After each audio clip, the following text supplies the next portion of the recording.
नमस्कार जय जगन्नाथ मु निमानंद पात्र मु 1950 मसीहा नवेम्बर 8 तारिख जन्म मु रानीहाट जन्म होइछि कटक सहर में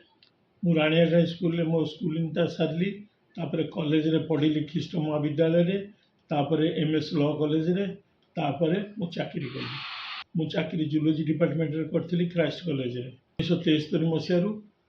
2012 मसीहा पर्यंत मु सेठी चाकरी करथिली मोर पिला दिन बहुत इच्छा थिला ड्रामा करी फिल्म करी इच्छा थिला किंतु स्कोप पाउ नथिला हम स्कूल कैरियर रे जमा ड्रामा हो नथिला कॉलेज रे मु जो वर्ष ड्रामा करिया इच्छा कली से वर्ष मो हिंदू मुसलमान राइटिंग है मो मुंड फाटी गला मु मेडिकल रे पढ़ली से फिल्म तांकर ये हेमंत दास आसिक कास्टिंग कर दी सारे पछरे जमी कहला निमा तू रही जाइछु तू आ मु कहली मो रोल नहीं गिरिजा लिखुले ये गिरीश बाबू से लिखुले कल हाँ मुझे आड कर दूसरी से आड्रे मु रोल कली हेमंत दास डायरेक्शन में मुझे बेस्ट एक्टर पाई दुई हजार 1971 मसीह आम मोर बीएससी होता बीएससी बेले मुझे पुणी बेस्ट एक्टर होती मो पछक फेरिनी आगे चलली मो नाटक सब विभिन्न जगह हर पट्टनायक चंडी परिजा तो मो स्टूडेंट सी सब देखिकी मन मन ठीक कले मत ड्रामा ने बोलिकी हर पट्टनायक टीम रे मु मिसिकी ड्रामा क्लब जो करूँ थिलु आस्ते आस्ते हर पट्टनायक गोटे गोटे गोटे गोटे फिल्म कला मत डाकिकी स्कोप दियंती चंडी परिजा सेमती सी मत डाकिकी गोटे गोटे फिल्म रोल देती प्रथम मु गुरु हिसाब से नाटक शिखिली 5-6टा खंडे नाटक हेमंत दास डिरेक्शन में मुझे सेठू जान सब आक्टिंग शिखिली मु 1994 मसीह हर पट्टनायक मत प्रथम डाकिले गोटे फिल्म करस जॉइन कर जॉइन करी जय बाबू सहित मोर थिला रोल सेटा भाग्य हाथ में डोरी थिला से फिल्म ना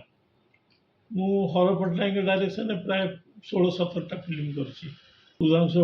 डिरेक्शन में कर बसंत साहू डिरेक्शन में चंडी परिजा एसके मुरलीधरन आउ ज्योति नायक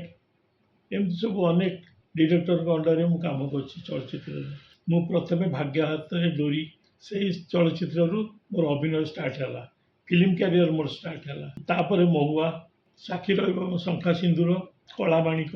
सौभाग्यवती गंगा जमुना तालचक्र माँ गोजबायणी परदेशी बाबू सुहाग सिंदूर सुना हरिणी माँ और ममता रक्त चिन्हिची निजर किए सहर जलुची धर्मदेवता नारी नुहे तु नारायणी ए जुगर कृष्ण सुदामा कुलनंदन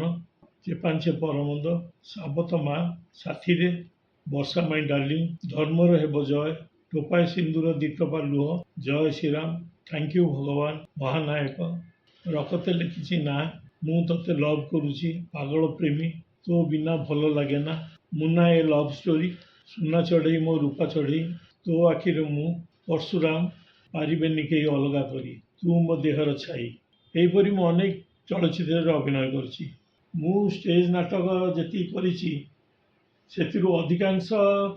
इंडिया जाक बुली बुलिक आम संस्कृति विहार बोली गोटे क्लब अच्छी से क्लब रु गीतिनाट्य शिखिकी भारतर विभिन्न ये गौरहाटी दिल्ली डेहराडून बनारस खड़गपुर इंदौर एमती भारत विभिन्न सहर में आम बुली बुलिक एप्रिल 1 दिन माने गवर्नमेंट तरफ आम जाई सब अभिनय करके आसू ड्रामा गीतिनाट्य मेनली आम करूँ मो विभाग 1983 मसीह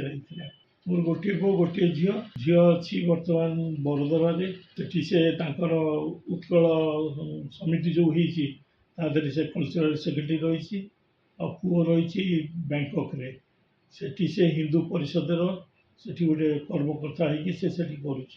नुआ जो मैंने कलाकार आसती से प्रथम जिनस सिनसीयरिटी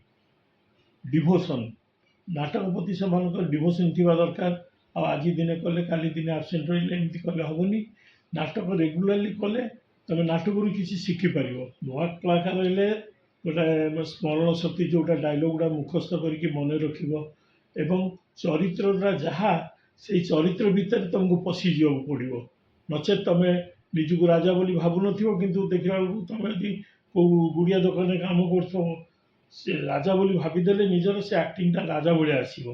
ସେମିତି ସବୁ ଚରିତ୍ର ଭିତରେ ଆଗେ ପଶିଯିବାକୁ ପଡ଼ିବ, ଡାଇଲଗ୍ ଉପରେ କଣ୍ଟ୍ରୋଲ୍ ଆସିବ ଏବଂ ନିର୍ଦ୍ଦେଶକଙ୍କର ନିର୍ଦ୍ଦେଶନାଟାକୁ ମାନିକି ଚଳିବାକୁ ପଡ଼ିବ। ମୁଁ ସବୁଠୁ ବେଶୀ ଚଳଚ୍ଚିତ୍ର ହର ପଟ୍ଟନାୟକ ନିର୍ଦ୍ଦେଶନାରେ କରିଛି। ମୁଁ ତାଙ୍କର ଯେତିକି ଚଳଚ୍ଚିତ୍ରରେ ରୋଲ୍ କରିଛି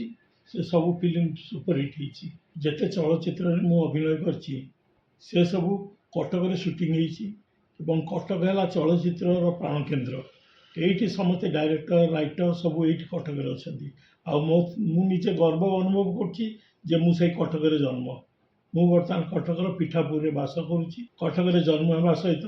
ମୁଁ କଟକରେ ବଢ଼ିଛି, କଟକରେ ପଢ଼ିଛି, କଟକରେ ଚାକିରି କରିଛି, ବାସ୍ କଟକରେ ରହିଛି। ବଲିଉଡ଼ ଜୁମ୍ର ଏଇ ଯେଉଁ ପ୍ରୟାସଟା ଏଇଟା ବଡ଼ ଅଭିନନ୍ଦନୀୟ। ସେମାନେ ଯେଉଁଟା କରୁଛନ୍ତି ପୁରୁଣା କଳାକାରମାନଙ୍କୁ ଏକତ୍ରିତ କରୁଛନ୍ତି, ତାଙ୍କର ଡାଟା ସବୁ ନେଇକି ପ୍ରଚାର କରୁଛନ୍ତି। ଆଜିକାଲି ପିଢ଼ିର ଯେଉଁମାନେ କଳାକାର ସେମାନେ ସେମାନଙ୍କୁ ଚିହ୍ନି ନାହାନ୍ତି। ଆଉ ସେମାନେ ତାଙ୍କଠୁ ଜାଣିକିରି ତାଙ୍କଠୁ ସବୁ କଳା ଶିଖିବା ଉଚିତ, ଆକ୍ଟିଂ ଶିଖିବା ଉଚିତ। ସେଥିପାଇଁ ତାଙ୍କ ସହିତ ଯଦି ସମ୍ପର୍କ ରଖିପାରିବେ ତାହେଲେ ସେମାନେ ତାଙ୍କ ନାଟକ ଜୀବନରେ କିଛି ଉନ୍ନତି କରିପାରିବେ। ଓଲିଉଡ଼ ଜୁମ୍କୁ ମୁଁ ସାଧୁବାଦ ଜଣାଉଛି। Thank you Ollywood Zoom. ମୁଁ ଏଥିପାଇଁ ବହୁତ ଖୁସି ଏବଂ ଗର୍ବିତ।